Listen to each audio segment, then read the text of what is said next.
अपने धन्यवादी दौरों के दौरान आज घरोंडा विधानसभा से लगातार 3 बार के लोकप्रिय विधायक व हरियाणा विधानसभा के स्पीकर हरविंदर कल्याण घरोंडा विधानसभा के गांव अराईपुरा में पहुंचे हैं। अराईपुरा गांव में देखिए किस तरह से गांव के ग्रामीण उनका फूलों की मालाओं से पुष्पगुच्छ भेंट करके उनका अभिनंदन कर रहे हैं। ग्राम पंचायत ब्लॉक समिति के जो सदस्य हैं वो मौके पर मौजूद हैं। गांव के पूर्व सरपंच मौके पर मौजूद हैं। सैकड़ों की तादाद में ग्रामीण अपने लोकप्रिय नेता हरविंदर कल्याण का फूल की मालाओं से अभिनंदन और स्वागत कर रहे हैं। दरअसल मैं आपको बता दूं कि लगातार 3 बार घरोंडा विधानसभा से हरविंदर कल्याण को इस इलाके की जनता ने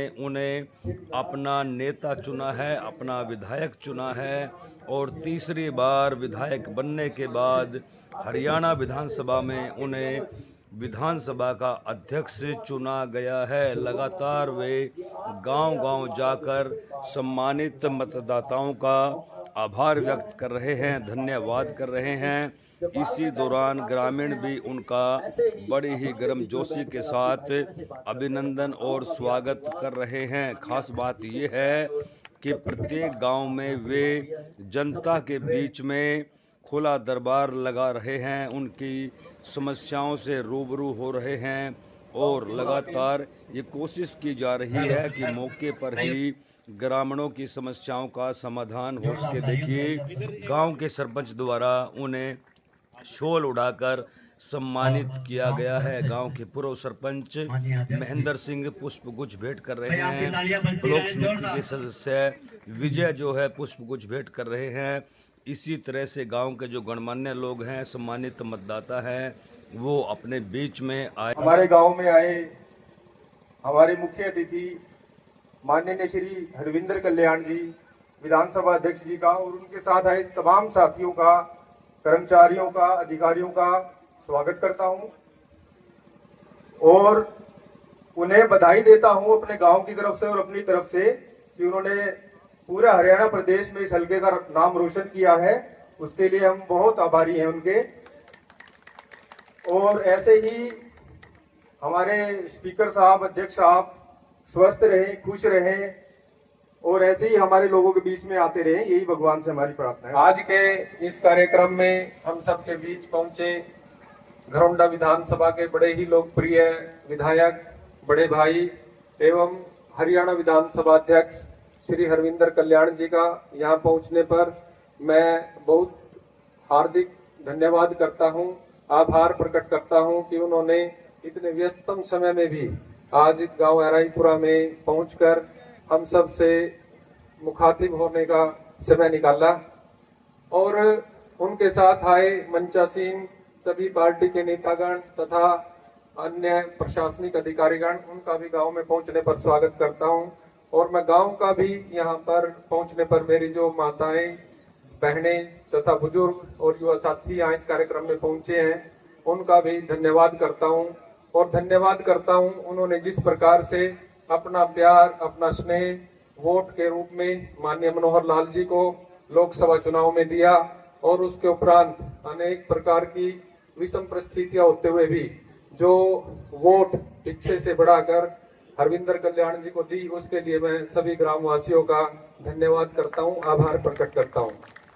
माननीय विधायक जी जिस प्रकार से 2014 में यहाँ से विधायक बने और उन्होंने जो प्यार, जो स्नेह अराईपुरा गांव पर अपना बनाकर रखा है, मैं आशा ही नहीं बल्कि मुझे पूर्ण विश्वास है कि आगे भी उसी प्रकार का उनका स्नेह और प्यार गांव अराईपुरा के प्रति बना रहेगा और अनेक जनहितैषी कार्यों के साथ साथ गांव के विकास के कार्यों में अपना योगदान उसी प्रकार से देते रहेंगे। फिर से उनका एक बार यहाँ पर पहुंचने पर हृदय की गहराइयों से आभार प्रकट करता हूँ, धन्यवाद करता हूँ। खास बात यह है कि अपने धन्यवादी दौरों के दौरान जिस भी गांव में स्पीकर हरविंदर कल्याण पहुंचते हैं वहां खुले दरबार का आयोजन किया जाता है, क्योंकि प्रत्येक गांव में स्पीकर हरविंदर कल्याण के साथ तमाम विभागों के अधिकारी पहुंचते हैं। कोशिश ये की जाती है कि मौके पर ग्रामीणों की समस्याओं का समाधान हो। स्पीकर हरविंदर कल्याण ने ग्रामीणों को आश्वासन दिया कि लगातार 5 वर्षों तक इस इलाके का विकास जारी रहेगा, जैसे पिछले 10 वर्षों में रहा है, बल्कि 10 वर्षों से भी ज़्यादा विकास इस बार करने का संकल्प जो है उन्होंने लिया है कि घरोंडा विधानसभा क्षेत्र जो है वो हरियाणा की प्रथम पंक्तियों की विधानसभाओं में शामिल हो सके, सभी वर्गों का भला हो सके, सरकारी योजनाओं का लाभ मिल सके। आज आप सबके बीच में आप सबका धन्यवाद करने के लिए आया हूँ। आप सब ने जो आशीर्वाद और प्यार जो मेरे प्रति रखा, मैं आपको इतना ही कहूँगा कि जो भी पिछले 10 सालों में इलाके की तरक्की हुई है, पिछले 5 सालों में जरूर काम थोड़े से दिक्कत हुई हमें कोरोना की वजह से, और ये आंदोलन और ये सारे हालात ऐसे रहे कि उनमें काम सारे देश में दिक्कत रही, हमें भी दिक्कत रही, दुनिया में दिक्कत रही। पर अब जो फिर से पूरे देश के अंदर और हरियाणा प्रदेश के अंदर जो विकास के ऊपर लोगों ने फिर से मोहर लगाई है, नरेंद्र मोदी जी को तीसरी बार प्रधानमंत्री बनाया और हरियाणा प्रदेश में नायब सैनी जी हमारे मुख्यमंत्री बने, लोकप्रिय मुख्यमंत्री हैं।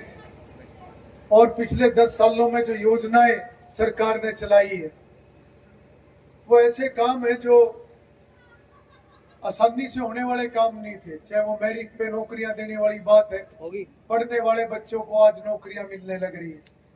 पहले एमएलए मंत्रियों के बच्चों की छांट होती थी कौन सी नौकरी लेनी है, जो वो मांगते थे उनको मिल जाता था, रिश्तेदारों को मिल जाता था। आज सरकार ने जो सिस्टम बदला है, आज पढ़ने वाले बच्चे आज अफसर बनने लग रहे हैं। चाहे कोई गरीब है, अमीर है, छोटा किसान है, कोई रिक्शा वाला है, कोई भी है, अगर पढ़ेगा तो आगे बढ़ेगा, ऐसे सिस्टम बनाए हैं।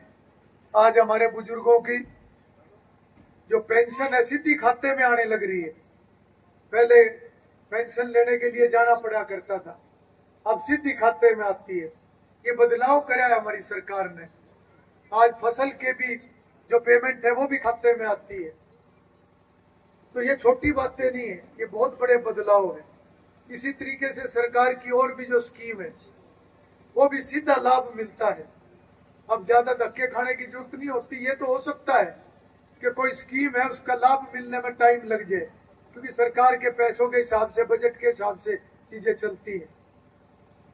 पर जो बदलाव पिछले 10 साल में हुआ है, आगे भी और सरकार लगातार इस दिशा में काम कर रही है। हमारे हल्के में भी जो काम पिछले 10 सालों में हुए हैं, हम उनको और आगे बढ़ाएंगे। जो काम पिछले 5 सालों में रुकावटें आई थी, उनमें से भी बहुत कामों की रुकावट अब दूर हो गई है, कुछ की आने वाले टाइम में दूर हो जाएगी। उन कामों को भी हम आगे बढ़ाने का काम करेंगे। बचे हुए भी काम जो है उन पे भी हम आगे फोकस करेंगे। एनसीसी एकेडमी जो कि एक कोर्ट में केस जाने की वजह से वो रुक गया था, अब वो कोर्ट का केस क्लियर हो गया है और आने वाले सालों में हमारी एनसीसी एकेडमी भी पूरी बन के तैयार हो जाएगी और पूरी तरक्की हमारे इलाके की, चाहे एनसीसी एकेडमी है, मेडिकल यूनिवर्सिटी है, चाहे रिंग रोड है, ये सारे काम हमारे इलाके की तरक्की करने वाले हैं। और यहाँ से गांव के भी कोई डिमांड आपकी तरफ से जो है उनको भी मैं योजना में आगे डालूंगा। एक घोषणा मुख्यमंत्री जी ने करी थी ज्ञानपुरा मंदिर की और कैमला मंदिर में लंगर हॉल की, तो वो दोनों ही काम वो भी लेट हो गए थे, पर वो इलेक्शन से पहले मंजूर हो गए थे। वो पैसे भी आ गए हैं।